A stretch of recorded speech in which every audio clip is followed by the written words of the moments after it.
Welcome, everyone. Kim has abandoned us to traverse across the world and left us in charge. So it's going to be a fun meeting. All right. Well, it looks like that I'm up first with UAMS. Oh man, my name is on here a lot. I haven't even seen this. Why am I on here?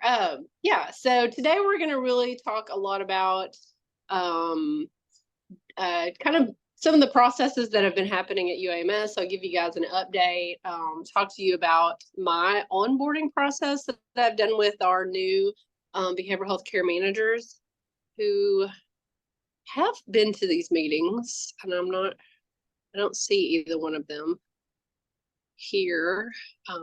If they hop on, I'll let them tell you about their experience.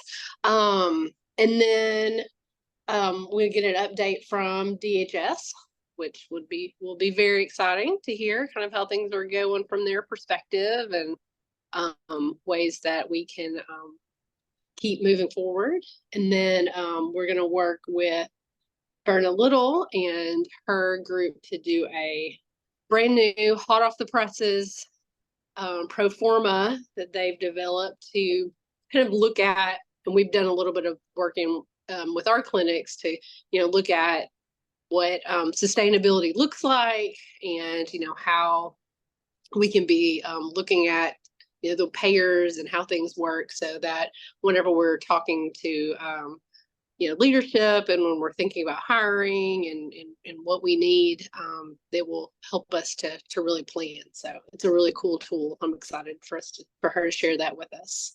And then we will end with some events and reminders. Does anybody have anything to add to the agenda before we get started? We do have some different names or folks. Do you want to do any quick intros or? Because I see a M67294J. Oh, Miss Melissa. That's Amanda. Okay. Lunsford. And Milan.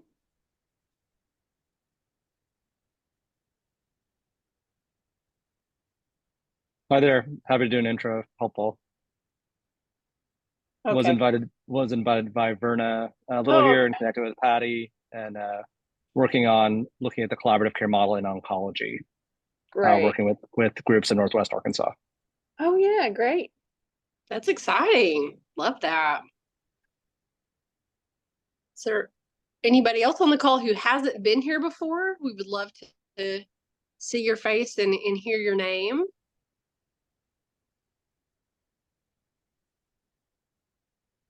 I'll pop on real quick. I know Tisha and a couple other folks on the call, but I work with Vernon on the pro forma. Great, welcome. And for those of you who are new, or just as a reminder, my name is Tisha Dean. I am a psychologist by training. I'm the Director of Behavioral Health Integration for the Primary Care and Population Health Service line at UAMS, and am part of the Collaborative Care SAMHSA grant. We are working hard to expand collaborative care to all of our primary care clinics across the state. And so also as a psychologist, I'm the Federal Advocacy Coordinator and the Government Relations Chair for the Arkansas Psychological Association. And I guess also until the end of year, the president of the Arkansas Psychological Association. And so when I'm not at work doing stuff for UAMS, I'm also really involved in advocacy and working with the profession of psychology and mental health to help expand our reach and to help improve access to mental health. So that's one of the reasons why I'm here. So as far as the UAMS update, trying to think about what was happening since the last time. We have 2 hired behavioral health care managers. Both of them are really getting up and going. We had a goal of first month having 30 on their caseload. They both have Yay. about 25. So we got close. Oh, no.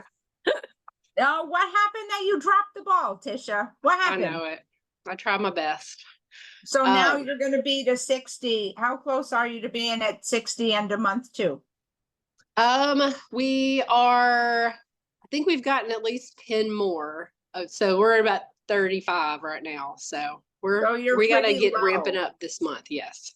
I would strongly suggest some rapid cycle improvement. Where are you getting patients from? Are people calling nursing for refills that you can get involved in? Are we running any reports, scrubbing? Like, try each of those things and then really communicate to the care managers in the team, come heck or high water, we're going to be at 60, 17 days from now. I will. We'll get Trust on it. me.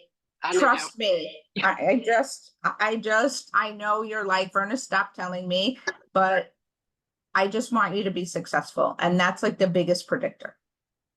I agree. I hear you in my head every day, Verna. I hear it. If you're not there on the 3rd month, I'm going to fly out there and we'll have to spend a lot of time together so that you can. Well, that might be a motivator for me not to get there. Just kidding. I would never self-sabotage. And the other good news is that, we're going into year 2 of the grant. And so we have funding to add 2 more behavioral care managers. We have gone through interviews and I've got 2 candidates. So we're in the process of kind of the whole offer, get people onboarded. We're about to have to ramp up real big. We do only have 1 psychiatrist, and so that's one of the things that's been kind of slowing us down. I've been acting as the psychiatric consultant for one of our care managers, obviously not in an official capacity that allows us to bill, but as a person who helps them run through the case and load and helps to kind of manage the load for them and give recommendations and do supervision. But fingers crossed, in October, we have a psychiatrist that will be joining us for the additional 40% that we have. So he is in the process of getting in Little Rock. So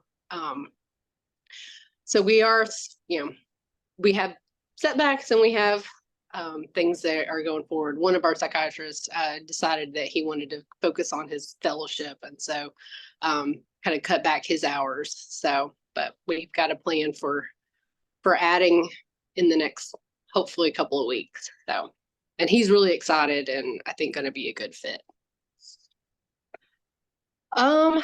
We also are, a really big positive thing is we have gotten with the evaluation team for the SAMHSA grant, and we're now actively enrolling patients in the evaluation piece. So Khadijah and Jennifer, our behavioral health care managers, have been consenting patients to contact and then giving that to the evaluation team. The evaluation team has been getting a hold of patients and doing the initial get the information from them, and we've got a pretty decent process where they put that information in via RedCap and it communicates to them. We have weekly meetings with that team just to kind of get at the kinks, but it's been going pretty smoothly, and we've been doing that for the last 2 weeks now. So I feel like that's another piece of the grant that is getting moving, is that the evaluation piece. So not only are we seeing patients, but they're getting connected to the other pieces of it. And it's going to show SAMHSA the patients that we're seeing, looking at the outcomes, looking at the kinds of services that patients are getting. So it's a really great opportunity to add the information on that side. So I'm really excited about that. That's a really big deal. Because it's a whole other wheel of the grant that we hadn't had going yet. Before I talk about onboarding, does anybody have any specific questions about what might be happening at UAMS? Amanda said both care managers are doing amazing, and I will say, from my they are so fabulous and have just done an amazing job.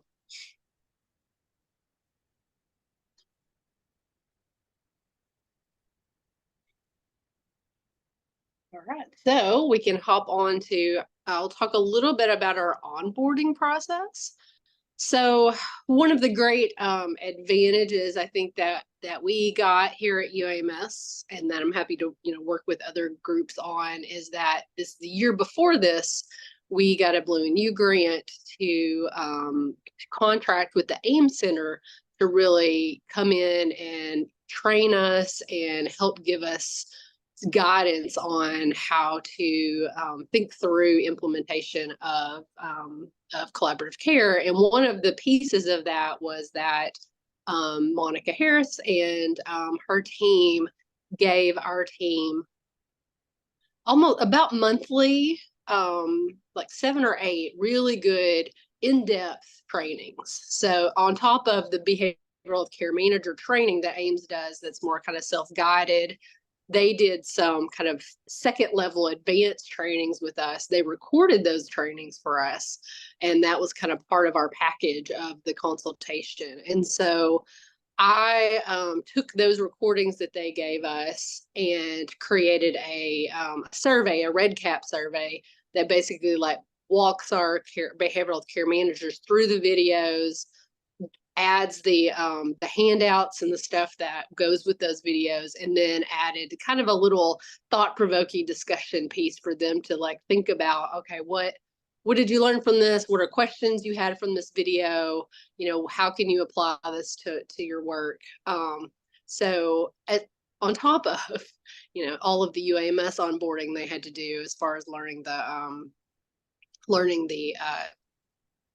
electronic health record and all the things we have to do when we go into a medical system, they also went through that training, and the behavioral health care manager training that the AIM Center does. So that's a 9-hour training plus the trainings that we gave them. There's also an training, a video and a series of videos they do on the AIMS Low Case Tracker, which we use. And so I had them go through that. They have to do a practice patient and go through a bunch of stuff before they can get access to the caseload tracker. So they went through that, got access. So that was kind of the initial onboarding. We also took them to Batesville, and we did a trip to Batesville, and we met with because that's our group that is done collaborative care for the longest, and who Jennifer's working with. So they met with the team, they got to see the clinic, they met with Nathan, who's the behavioral care manager. They actually watched him do an intake because he's been working as a care manager. So he did an initial behavioral health intake that we would do, what the care manager would do. So they got to watch that in person while he was doing it with the patient. So that was kind of the initial training, which is a lot, but they are a bachelor's level people. And so although they're smart and brilliant, they just haven't had a lot of exposure to doing work in the behavioral health space. And then basically what we've done so far after that is that Jennifer has worked with Nathan and Dr. Tripathi and Kathy and doing the case reviews with Dr. Tripathi. Khadijah and I have been doing the case reviews for internal medicine in Pine Bluff.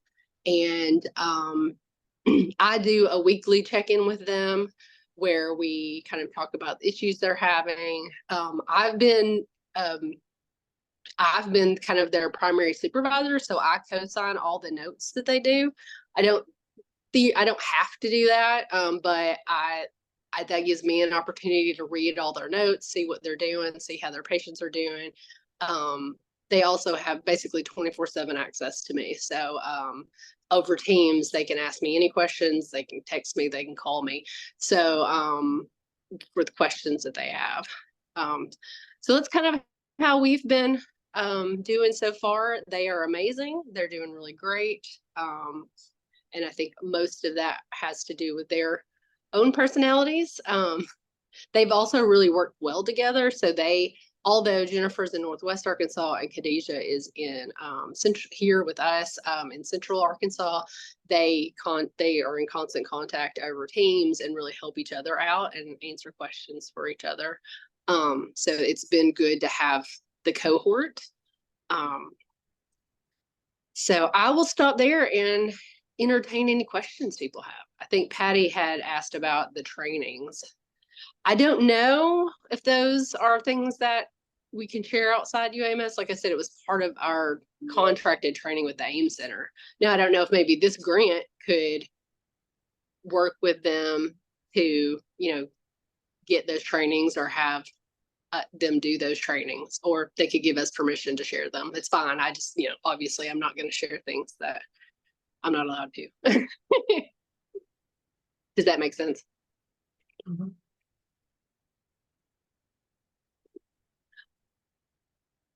Other questions? I'm sorry, I can't see the chat. So if you will help me, Patty.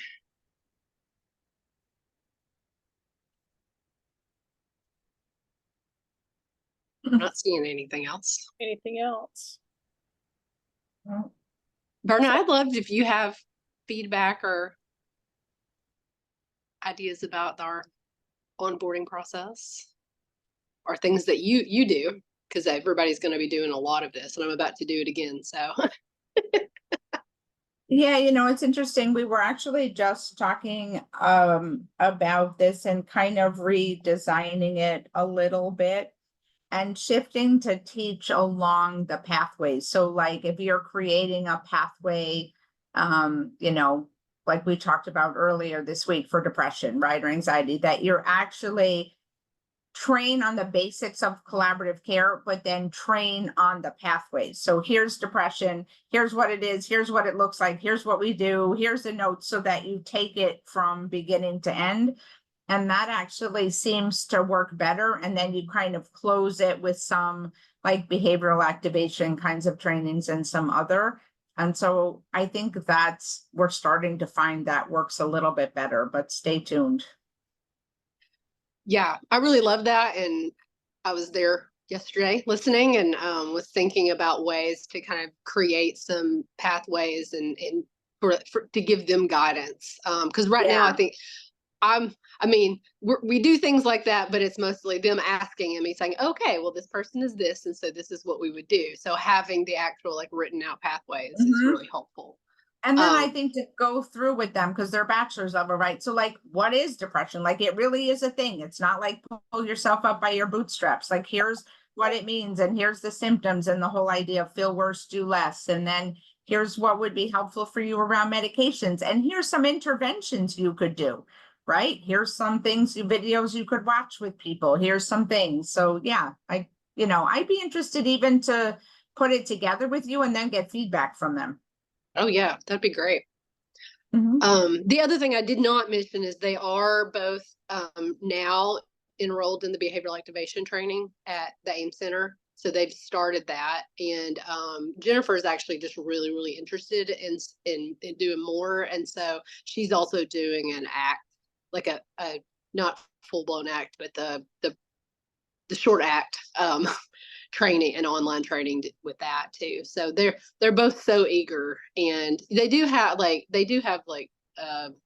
Khadijah has a bachelor's level in social work, and then she's had quite a bit of experience. And then Jennifer she has her bachelor's in public health, and she used to work as a community health worker.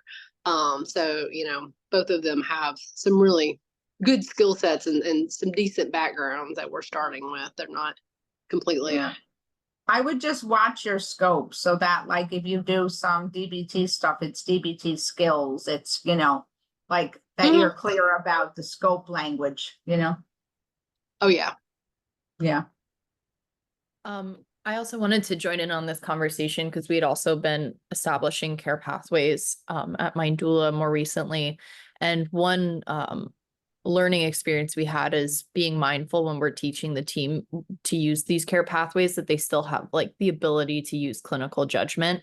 I think like sometimes they get very stuck on the pathway and don't always pivot when they should, because they're working with, a human in front of them. So that that has been, you know, part of our experience in implementing that, and just something that we had to like circle back to the team. So if it's something that you're looking at, could be helpful to keep in mind as well. But yeah, they have been really, really great tools as well for some of these younger professionals that are still getting into the swing of learning some of these different types of patient bases and different approaches you can take.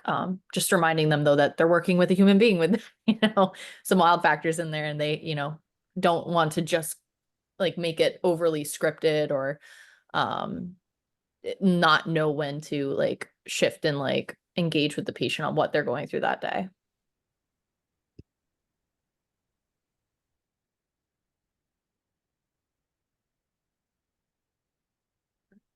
Other, Nicole, go ahead. Who was I hearing? I was just saying, thanks for sharing that perspective. Yeah, no problem. The care pathways have been great though. Otherwise, I think that was the main thing that we've experienced that, you know, was something we had to address, but everything else has been really, really helpful with them. And I do, you know, like one of the things I think personally has been helpful for them is, and for me too, is having someone to be available to really be a supervisor who can answer, because I answer a lot of questions, not all day long, but multiple times a week, which I'm very happy to do and very, you know, I want to do. I feel like that's part of my job. But as we're, you know, as you're expanding and as you're hiring on, depending on the, you know, the licensure level and the experience level of the behavioral health care managers, it's important to kind of look at that role. Because I think it's a central piece to our role, and it would be I think it would be really stressful for them if that was something they didn't have. We have a really big team too that they can rely on, as far as asking questions and getting resources. And so in smaller places that don't have a big team, it'd be important to kind of think about where they can reach out and get support.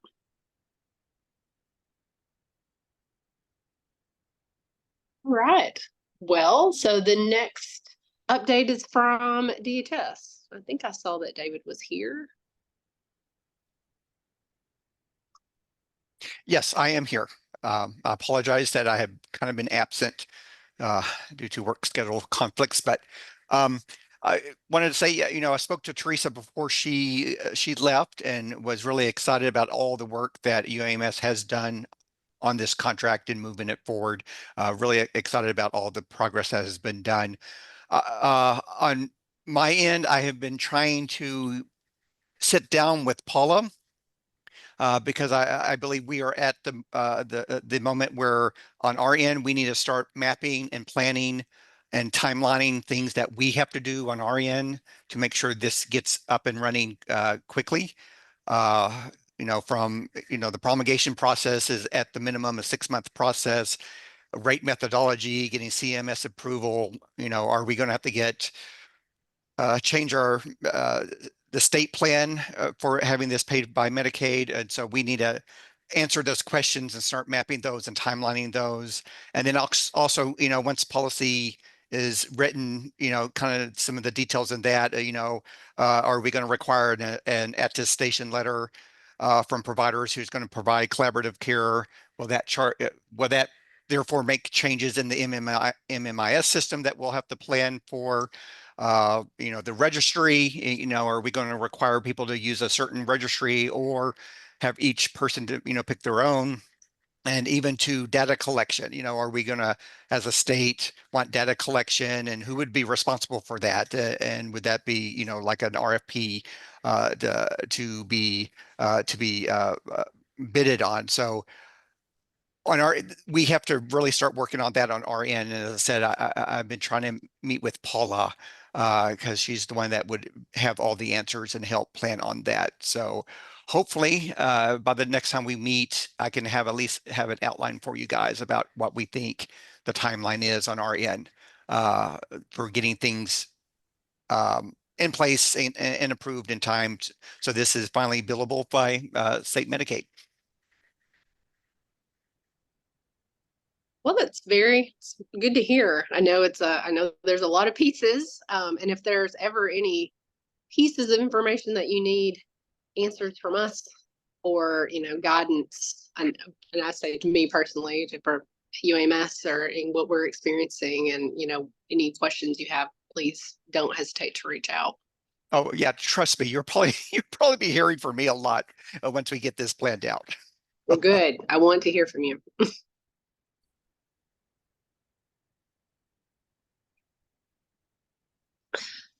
That's fantastic news, David. Some of us thought we were still needing to get together some information for Medicaid to know that it would be a good thing, that paying the code. So it's fantastic to hear that y'all have already decided that you are going to move forward. It's just a matter of the timing. So great to hear. Do we have any sense of the timing?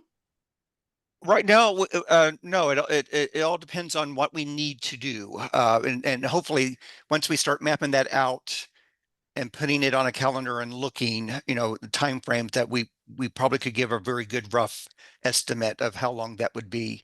And it's a legislative season, so sometimes that might slow down the process because people are caught up with other things because of the legislature.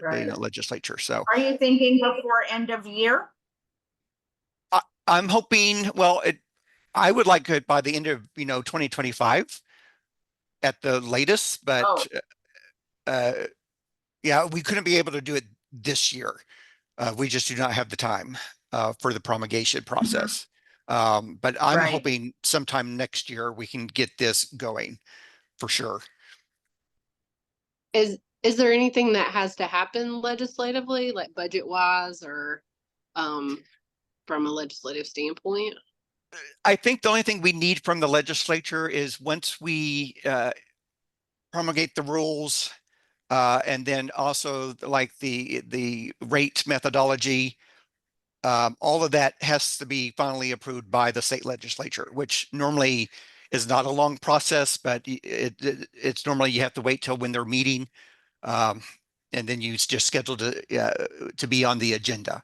And as I said, normally it's not a long process for the actual them reviewing it and getting it done. It's just getting on the agenda to get it done. Great. And I'm sure that you know this, but happy to be helpful in that area too, as far as like if you need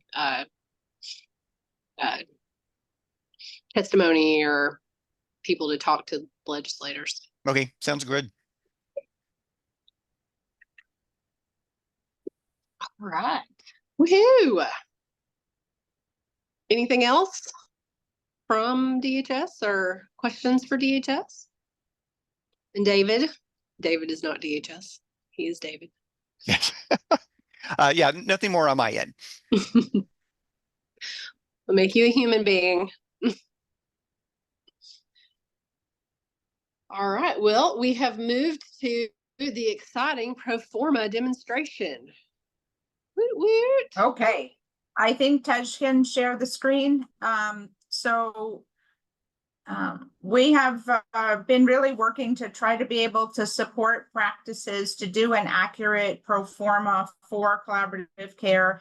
And one of the reasons is because if you can do an accurate pro forma, it does a couple of things. One is you have a true understanding of whether or not these services are sustainable. The second is you can come up with a formula with finance to be able to hire additional staff.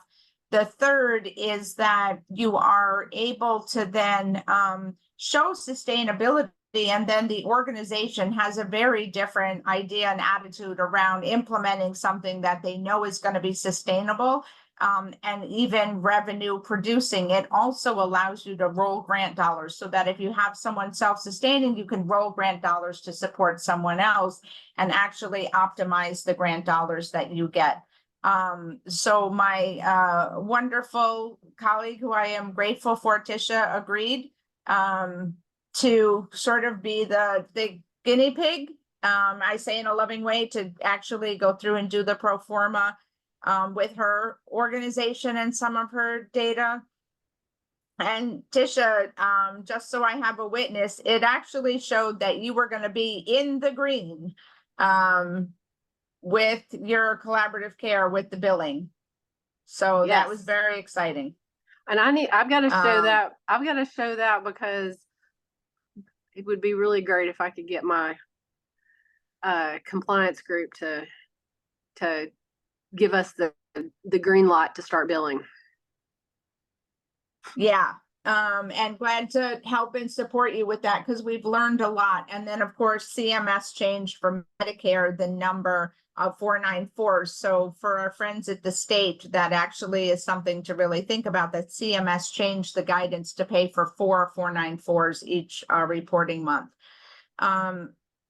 So just a little bit, one is that we will be more than happy to meet with folks independently to try to go through this.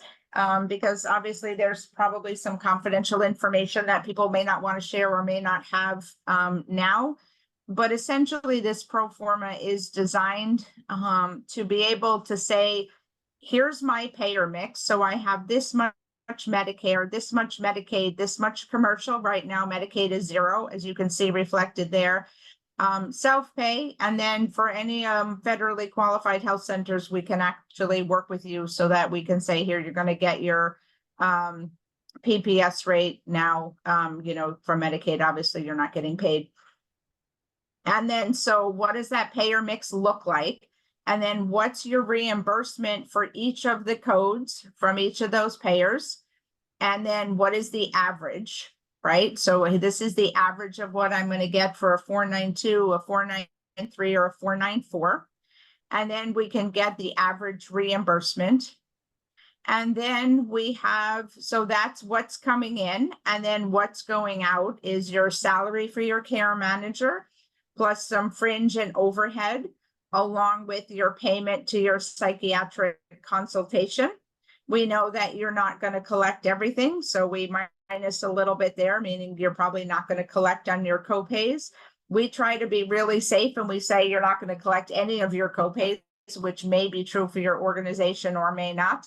And then so that's what you've got going out. That's what you've got coming in. And then, of course, every month it varies. So the first month that you're in starting collaborative care, you're only going to have mostly 492s, right? Because people are just coming in. And so you're going to have more 492s, whereas as you go forward, you're going to add some 493s and you're going to add some 494s in there. So some of your 492s are going to have 494s, some of your 493s, you're going to have some 484s. So we came up with a little methodology, what the average caseload might look like over the first 3 months. And then after that 3 months going forward. So we really do the first couple of months, 30 patients, 60 patients, 90 patients, and then come up with a little bit of an average for you to sort of use once you get up and running, sort of ongoing and consistently. And what we really try to do is to show 2 things. One is, will your service line be revenue producing? And the second is, at what point, number of cases, are you going to be self-sustaining? So I usually try to say month 2, which is why you hear me constantly talk about 60 patients, because then at month 2-ish, you're self-sustaining. Your billing people have got a good chunk of bills out the door. They understand what you're getting paid and from what payers. Your care managers are really getting a groove in terms of how to, you know, manage a full caseload. Your providers are starting to get it because there's enough volume. And so that's a little bit about what this pro forma looks like. So again, we'd be more than happy to take some time and walk through this with some of the folks on the phone. You're welcome to then take it and share it with your finance folks or administration or leadership. So we're glad to stop there, answer any questions, but we wanted to let people know it was here. You can use it. Tisha's going to be sharing it with her leadership team. And I'll say Tisha, because I know we talked about this, having some different versions. So we just made this update earlier this week, which is basically you now have the ability to adjust the number of engagements rather than trying to calculate it based on providers and referral percentage and all that. That maybe is a little bit less clear. And so that can be added in here now. So you can see that a little Yeah. bit easier. Okay. We made it easier. Yeah, and for me, the next step, so this is based on our clinic uh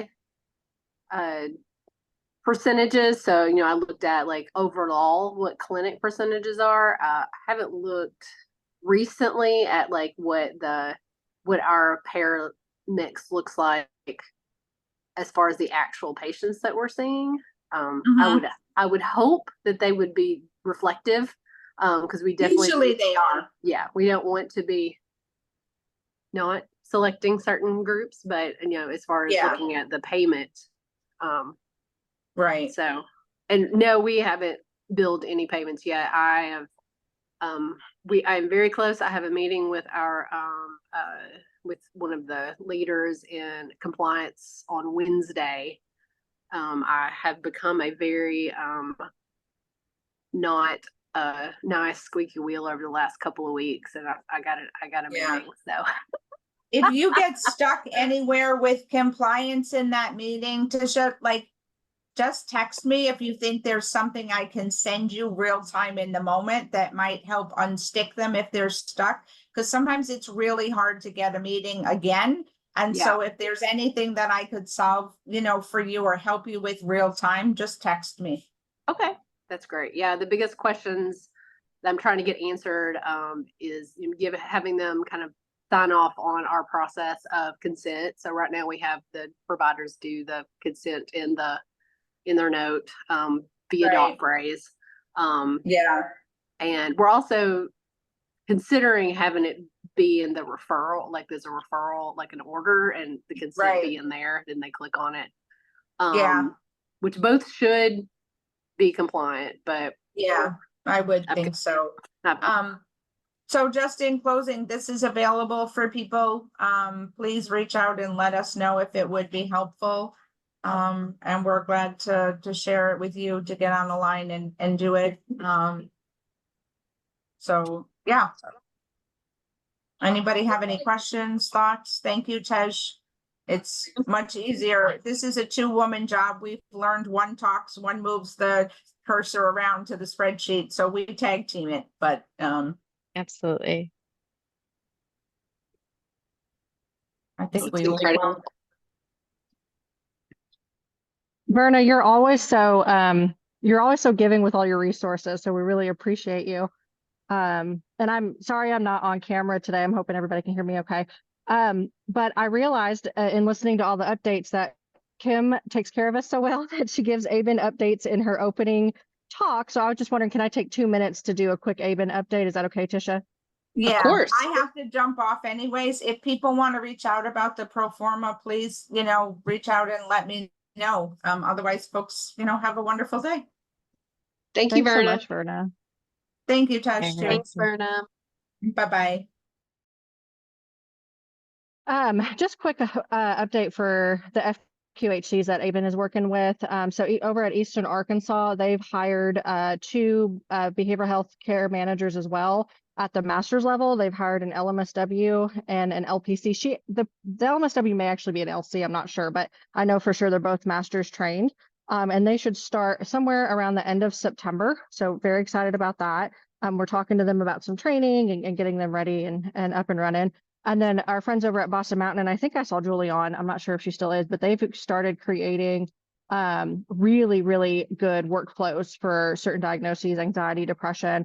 And she shared some of those at our coaching call last week with Eastern Arkansas. So just kind of want to brag on that a little bit because they are working hard. And both of these FQHCs are starting to look at charting and integrating into eClinicalWorks, and which is not an easy feat. And I feel their pain because I'm used to Epic and I do not work on Epic anymore. So I understand that it's not as user friendly. So just apologize. I didn't mean to derail the schedule, but I wanted to make sure that we did a shout out to the FQHCs and just said that they're really doing a great job and moving along.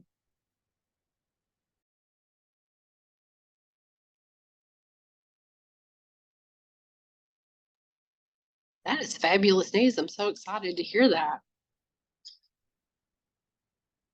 Do either of you want to share any of how exciting it is or things we can learn from each other in your processes?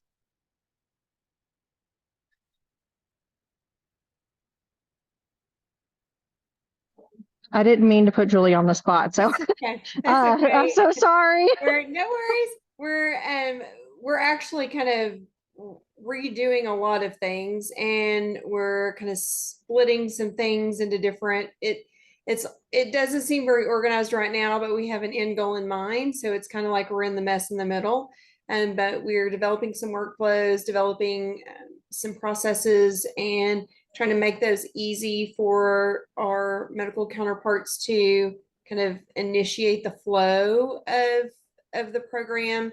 And so we've got some solutions we're trying to implement now on that. And we're also developing some care pathways, and we're redoing our onboarding to be more pathway oriented, so that we're consistent. And it's kind of a loose thing, so there is a lot of opportunity to use clinical judgment, but there are some also kind of some categories that they function out of. So a lot of changes happening, kind of a lot of it. We're kind of in the middle of the mess, but we're quickly coming out of it. So That's great. Tell me how it feels to be out of it, because I'm pretty sure I am always in the middle of the mess. So I'll let you know if it happens. let us know what it looks like on the other side of the mess. Well, and I will extend any questions or support that we can give at UAMS. And like I said, Khadijah and Jennifer are magnificent, and really they've learned a lot and are have done a lot of the care manager trainings, and I feel like are functioning really well care managers. So if they want a cohort or group together to learn from each other or just have some support, I'm sure that Jennifer and Khadijah would love to have some other team members to be able to commiserate with and learn from. I love that idea, and we will probably take you up on that as far as a cohort, because that's what I'm really hoping comes out of this grant, right? It's like all the clinics have access to each other, and we and the other care managers have access, and we can share those resources and bounce ideas off each other. That's a great idea, Tisha.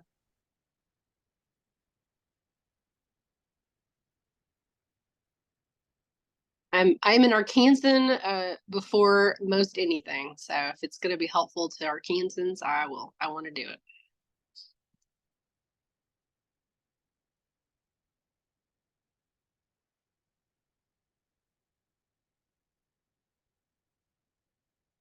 All right. Well, I think Misty, did you have some announcements and updates? Yeah, I guess that's my cue. And we don't have a lot that's new this month. I know we brought it up briefly, but if you guys didn't catch Aben's webinar yesterday with Verna and the Pathways, it's fabulous, and it should be up on our website by next week. There's also AIMS Center is also having a webinar on Tuesday, October 15th on collaborative care in rural settings, which we all know can be a whole different playing field. I'm sure our FQHCs can speak to that. And then next Friday, our office hours are continuing. So that is at 12, and this will all be on the minutes on the website with the recording of today. If you guys want any of these links or more information, please reach out.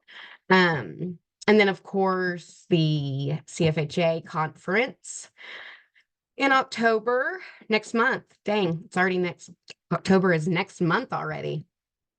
And then the schizophrenia conference in a couple of weeks, which if you haven't gotten your tickets, I think you may be out of luck as far as that goes, but it's supposed to be fantastic. they do have another event in October, a conversation with Sam Yanez. I butchered his name, but that's on October 9th.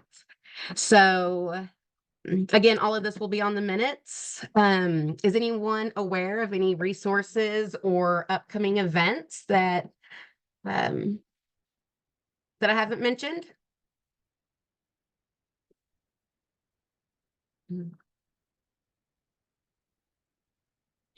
Missy, I know you mentioned the office hours. I'm going to put my email in the chat just for anyone who's not on that mailing list yet. Feel free Sure. to email me or Misty, and we'll get you on that for sure. That's this month. Yeah, I have that link right here. I'll be happy to put it in. Thank you. Yeah. If there's nothing else, that's all I have. We appreciate know everybody being everyone- on, and Yeah. Tisha, it's fantastic to hear all that's been happening at UAMS. Hadn't heard all that yet, so glad to hear all the way back to the Ames Blue and You project and the trainings and all that. That's fantastic, because you're right, implementation is so challenging. So appreciate you sharing that with everybody today, and offering to share that your resources with the other clinics that are trying to do it as well. So great resource. Of course. I'm sure no one would object to getting 9 minutes of their day back. Thank Unless there's anything you. else. Appreciate you, Tisha, leading this, and thanks everybody for being here today.